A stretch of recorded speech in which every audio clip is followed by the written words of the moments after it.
नमस्कार, मैं हूं अमित कुमार। स्वराज एक्सप्रेस में आपका स्वागत है और आप देख रहे हैं देश प्रदेश और आपके शहर की नफ्स टोलने वाला हमारा खास कार्यक्रम बिग डिबेट।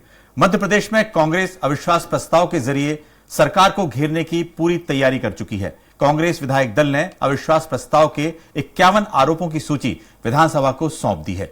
सरकार के कथित घपले, घोटाले और अनियमितताओं से जुड़े इन आरोपों के जरिए कांग्रेस के मोशन की पटकथा लिखी जा चुकी है। इसी पर देखिए आज की हमारी खास पेशकश।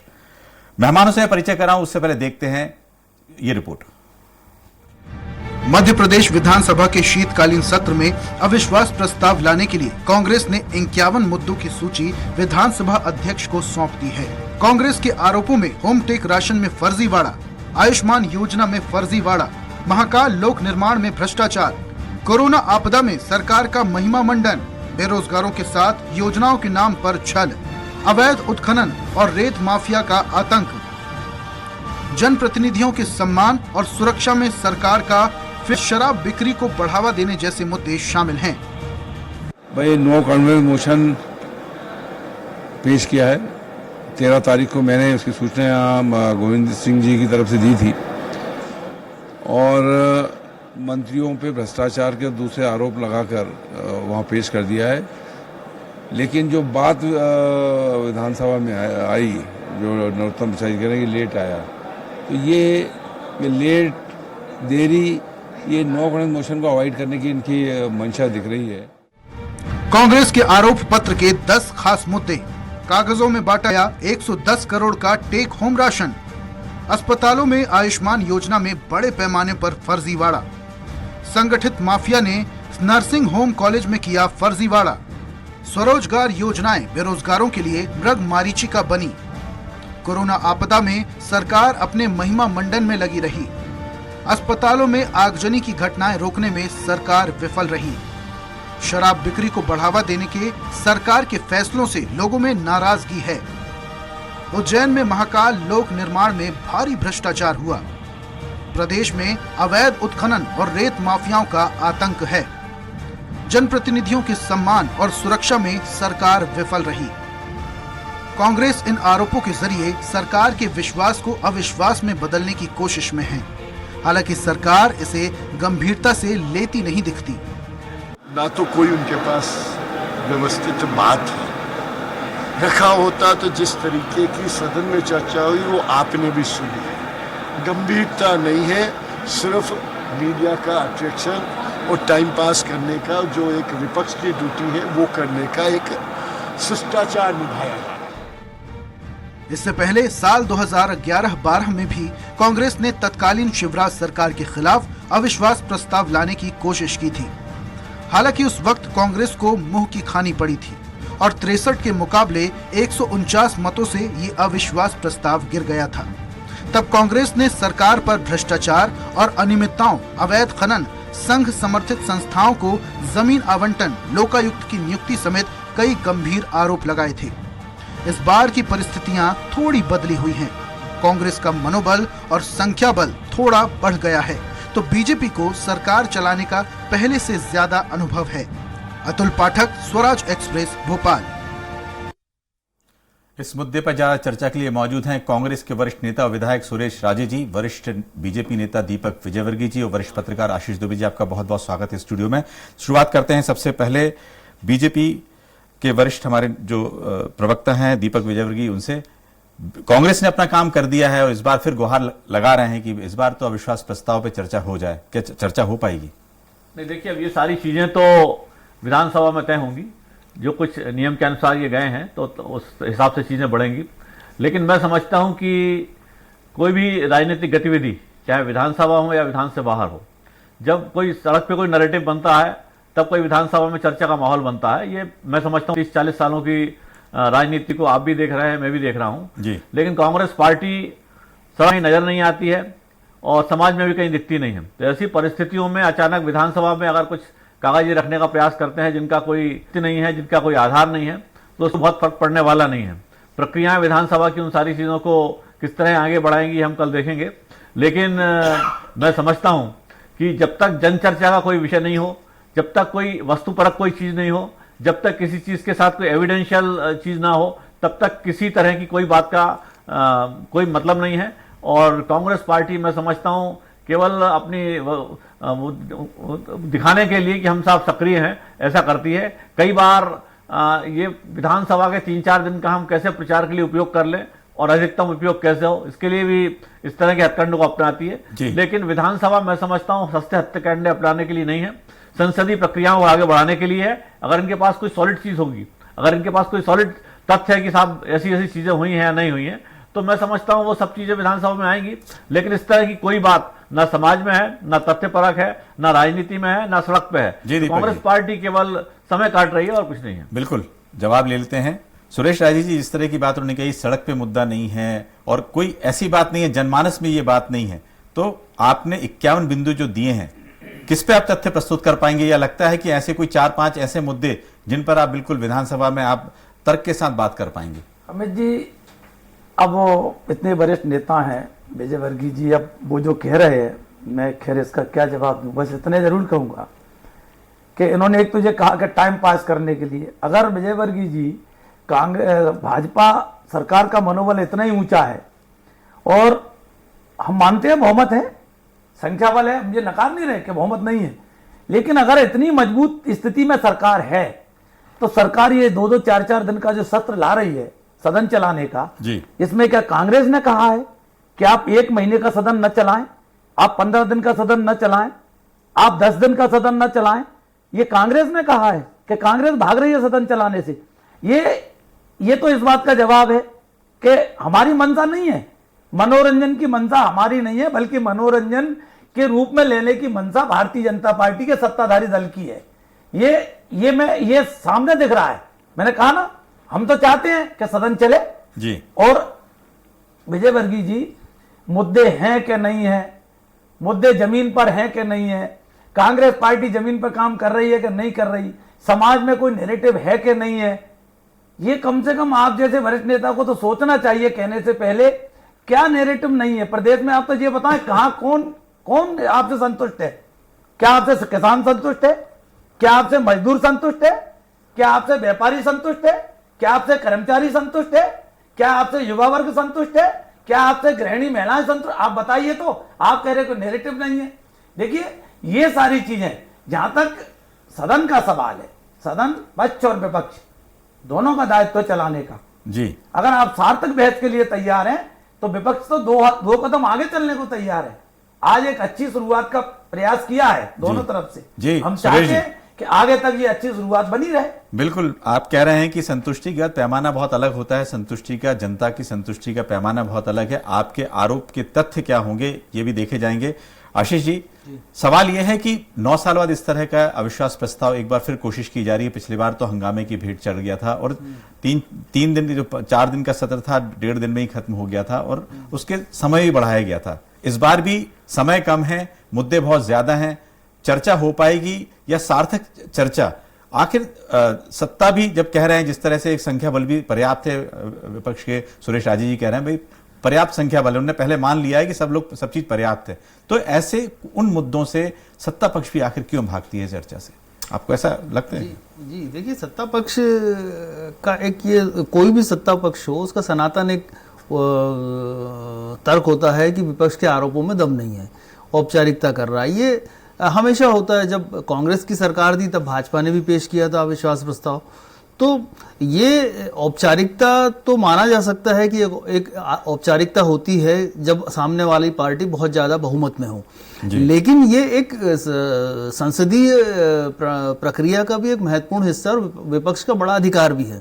तो अगर अविश्वास प्रस्ताव आता है और लाया जाता है, उस पर चर्चा होती है, तो मुझे लगता है कि अभी भारतीय जनता पार्टी की जो सरकार अपने कायाकल्प के लिए जो काम कर रही है, साफ दिख रहा है, ट्रांसफॉर्मेशन की कोशिश हो रही है, बहुत सारी चीज़ों को बदला जा रहा है, एंटी इनकम्बेंसी फैक्टर से बचने के लिए बहुत सारे जतन किए जा रहे हैं, तब अविश्वास प्रस्ताव ऐसी सरकार के लिए एक अच्छा पॉजिटिव वे में उसको लिया इसलिए जाना चाहिए क्योंकि उस सरकार गिरने का खतरा भले ना हो, लेकिन इससे उसकी कोई कमी, यदि कोई तथ्यात्मक रूप से कोई कमी है, कहीं कोई किसी जगह पर कोई बड़ा गड़बड़ी है या कहीं भी जो भी चीजें हैं, तो वो उसको समझने का मौका मिलेगा चुनाव के पहले। तो इसको संकट की बजाय अवसर के रूप में भी बीजेपी ले सकती है, सरकार इसको ले सकती है। और जहां तक कांग्रेस की बात है, तो कांग्रेस में बात जरूर है कि काफी बिखराव की स्थिति कई बार लगी, और अभी पिछले 1.5-2 साल की तो ये स्थिति थी कि सत्र भी नहीं चले, तो समझ भी नहीं आया कि विधायकों की शिकायतें, विधायकों के तर्क क्या हैं, उनके परफॉर्मेंस क्या होंगे, तो बहुत सारी चीजें हैं।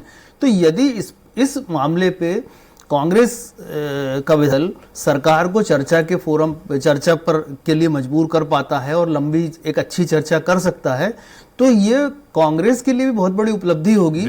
उसका एक रिहर्सल होगा चुनाव के पहले। बिल्कुल, आपने एक अलग दिशा दी है इस बात को लेके, और यह है कि दीपक जी, जैसे आशीष जी ने बताया कि भाई ऐसा है कि यदि चर्चा कर लेते हैं तो हो सकता है कि सत्ता पक्ष को कुछ ऐसे बिंदु मिल जाएं जिनमें आगे चुनाव में उनको ठीक कर पाए। तो लगता है कि आपको अविश्वास प्रस्ताव में हो सकता है विश्वास ना दिखाई दे कि ठीक है जो उनके 51 मुद्दे हैं, लेकिन चर्चा के लिए, क्या हंगामे के लिए सिर्फ आप मानेंगे कि विपक्ष अकेले जिम्मेदार है? देखिए, हंगामे के लिए पिछले जो सत्र हुए हैं मध्य प्रदेश में खासतौर पर विधानसभा के, उसके लिए निश्चित तौर पर कांग्रेस पार्टी जिम्मेदार है। हमारा भारतीय जनता पार्टी का स्पष्ट मानना है कि कांग्रेस पार्टी बहुत अच्छे विपक्ष की भूमिका निभाए तो निश्चित तौर पर मध्य प्रदेश में विकास की जो गंगा बह रही है उसमें सहभागी भी हो सकती है और मध्य प्रदेश के विकास को और ज्यादा गति प्रदान कर सकती है। लेकिन दिक्कत यह है कि तो कांग्रेस पार्टी खुद इंटरनल कन्फ्लिक्ट से परेशान होती है। दूसरी बात यह है कि अब राहुल गांधी हों, चाहे दिग्विजय सिंह जी हों, चाहे कमलनाथ जी हों, या कांग्रेस के दूसरे नेता हों, इनकी सत्ता लिप्सा इतना ज्यादा है कि मुद्दों पे इनका ध्यान होता नहीं है। केवल ये होता है कि हम सरकार से बाहर हैं तो तड़प रहे हैं, सरकार से बाहर रहने की तड़प है ना, वो कांग्रेस के नेताओं में केवल वही दिखती रहती है, क्योंकि विपक्ष में कभी रहे नहीं है। सकारात्मक विपक्ष किस तरह काम करता है इनको कोई अनुभव नहीं है, और उसकी मैच्योरिटी किस तरह होती है। 15-20 साल में बहुत होते हैं किसी भी पक्ष को मैच्योर होने के लिए। दुख की बात यह है कि 15-20 सालों में विपक्ष में रहने के बाद भी मध्य प्रदेश कांग्रेस पार्टी में एक सशक्त मैच्योर पार्टी विधायक दल उभर के सामने नहीं आया है। भारतीय जनता पार्टी का आग्रह है कल जब चीजें आगे बढ़े तो बहुत परिपक्वता के साथ, बहुत सक्रियता के साथ, संसदीय परंपराओं के साथ सकारात्मक रूप से चीजों को आगे रखें। लेकिन इनके जो विधायक दल के नेता हैं वो किसी विधायक को टोकेंगे, वो कुछ और चिल्लाएगा और सारी गहमा गहमी ऐसी हो जाएगी कि विधानसभा सत्र चलना मुश्किल हो जाए। मेरा इनसे आग्रह है, भारतीय जनता पार्टी का इनसे हमेशा से आग्रह रहा है कि संसदीय जो परंपराएं हैं उनके अनुरूप व्यवहार करें, और उनके अनुरूप जब व्यवहार करेंगे तो निश्चित तौर पर इनका जो पार्टिसिपेशन होगा वो लोकतंत्र के लिए ज्यादा मजबूत होगा, जनता के लिए कुछ कर पाएंगे। लेकिन अभी तक जो हमने 15-20 सालों में देखा है इनकी भूमिका वो पूरी तरह से नकारात्मक रही है, और इसीलिए अब पिछला जो इतिहास होता है उसी के आधार पर आकलन होता है। आज इन मुद्दों की बात कर रहे हैं, अपने अविश्वास प्रस्ताव को लेकर इतने लंबी चौड़ी आपने लिस्ट दी है, आपको लगता है कोई ऐसा मुद्दा जिसपे आप बिल्कुल सरकार को घेर पाएंगे? देखिए, सबसे पहले तो मैं दीपक जी को उस बात का जवाब दूंगा कि हम सरकार से बाहर है, और इन्होंने हमारे राहुल जी तक का उदाहरण दे दिया, दिग्विजय सिंह जी तक का उदाहरण दे दिया। मैं दीपक जी से पूछना चाहता हूं आपके माध्यम से, हम तो यहीं बैठे जी, अभी जो सरकार चल रही है, अब इससे बड़ा उदाहरण सत्ता की बेसब्री और सत्ता किस तरह हत्याई जाए, और बगैर सत्ता के कौन नहीं रह सकता। विपक्ष की भूमिका के लिए मात्र 5 साल इन्हें मिले थे, 5 साल बाद ये पुनः चुनाव में जा सकते थे। तो ये जहां तक ये तो मैं इसका जवाब दे रहा हूं कि सत्ता की जल्दबाजी किसे है, और किसी भी तरह सत्ता के बगैर कौन नहीं रह सकता। ये तो दीपक जी आपकी बात का जवाब हुआ। अब आ जाए आप मुद्दे की बात पर जी। तो घेरने के लिए हमारे पास अनेक मुद्दे हैं, उनमें से मैं सबसे बड़ा उदाहरण दे रहा हूं उनको घेरने के लिए। ये पूरे मध्य प्रदेश की बात कर रहा हूं मैं, अपनी विधानसभा, खुद की डबरा विधानसभा से लेकर अभी वर्तमान की स्थिति में, जहां 10 घंटे कृषि को बिजली देने की बात है, पूरे क्षेत्र मेरे में टोटाकर 4 घंटे 5 घंटे बिजली नहीं दे पा रही है सरकार। हम पत्र भी लिख चुके, हम धरना आंदोलन भी दे चुके, समय समय पर हम अवगत भी करा रहे हैं। और दुख का विषय यह है कि जो ऊर्जा मंत्री, बिजली मंत्री हैं, वो भी हमारे जिले से है, ग्वालियर जिले से, ये तोमर जी। आप देखिए, जिनकी वजह से, जिनकी आशीर्वाद कह लो, उनकी कृपा कह लो, जिसकी वजह से विजयवर्गीय जी पुनः सत्ता में बैठे हैं।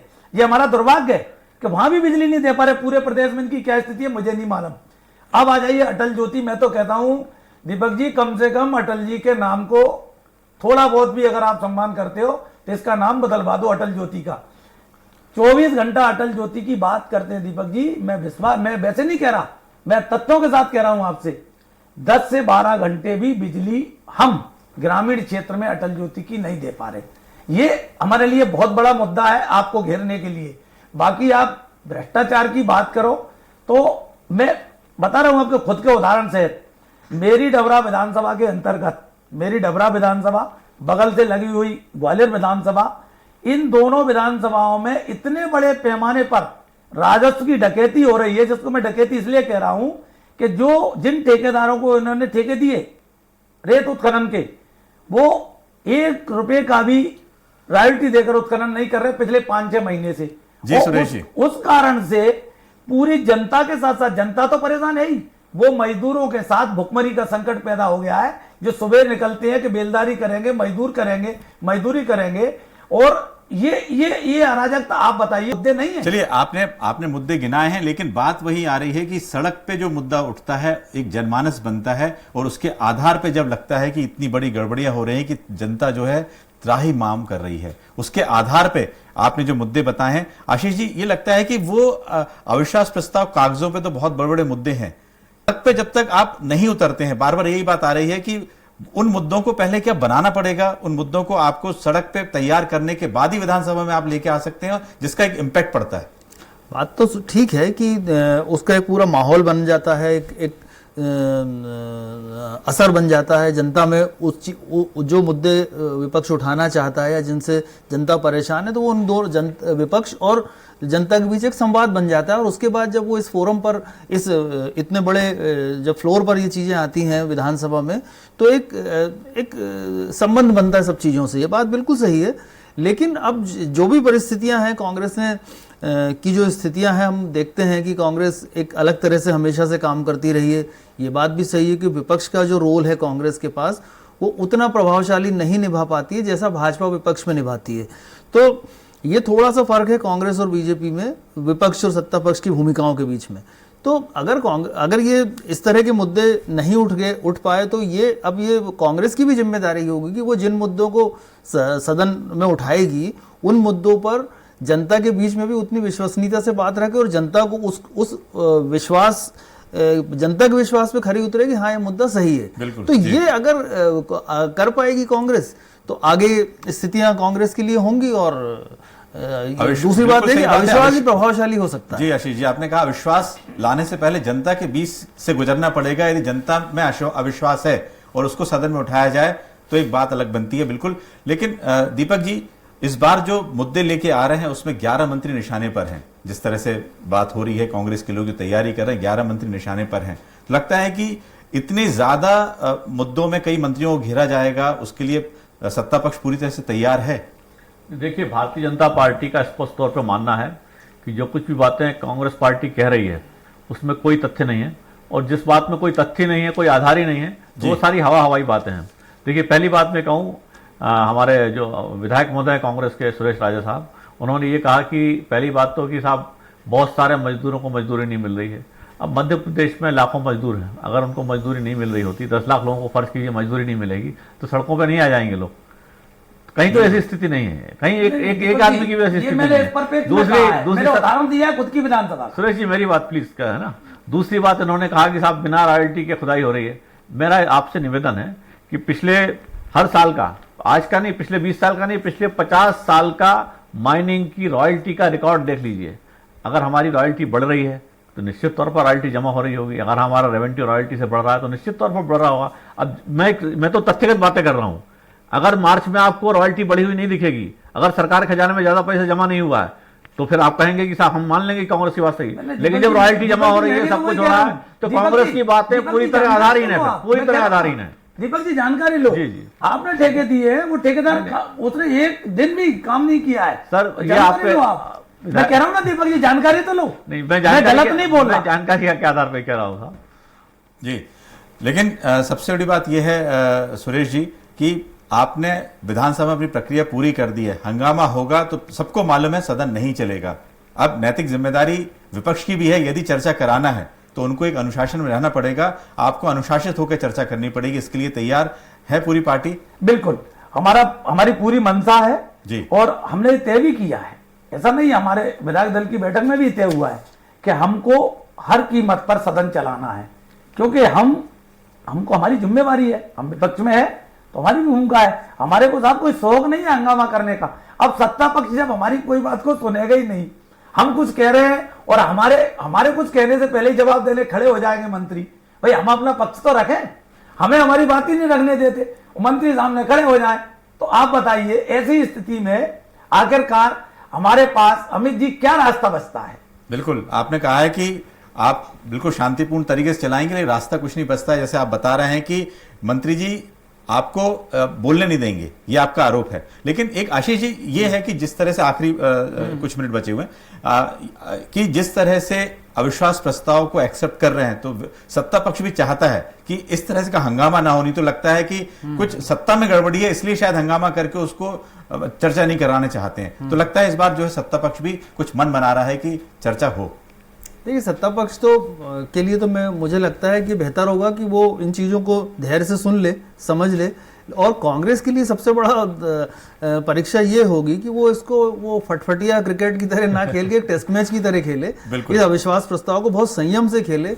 इसमें कांग्रेस के धैर्य की और कांग्रेस के जो बड़े नेता हैं जिनके पास संसदीय अनुभव ज़्यादा है, खुद कमलनाथ हैं, खुद गोविंद सिंह और भी बड़े नेता हैं, ये उनके भी पूरी संसदीय प्रक्रिया और अनुभव का एक पूरा निचोड़ इसमें सामने आएगा कि वो अपने दल को कैसे संयमित करके भाजपा सरकार को चर्चा के लिए मजबूर करेंगे। ये उनके तर्कों, तथ्यों पर और उनके संयम पर ही निर्भर होगा। बिल्कुल बिल्कुल, आपने ठीक बात कही है कि ये एक साल में ये कहा जाए आखिरी सत्र ऐसा होगा जहां पर अविश्वास प्रस्ताव और चर्चा का पूरा मौका मिलेगा। आगे आने वाले समय में जो सत्र होंगे हो सकता है इससे भी छोटे होंगे, जिसमें इतनी चर्चा की गुंजाइश ही ना बचे। बहरहाल बिग डिबेट में फिलहाल इतना ही। कल फिर हाजिर होंगे नए मुद्दे के साथ, नए सवालों के साथ।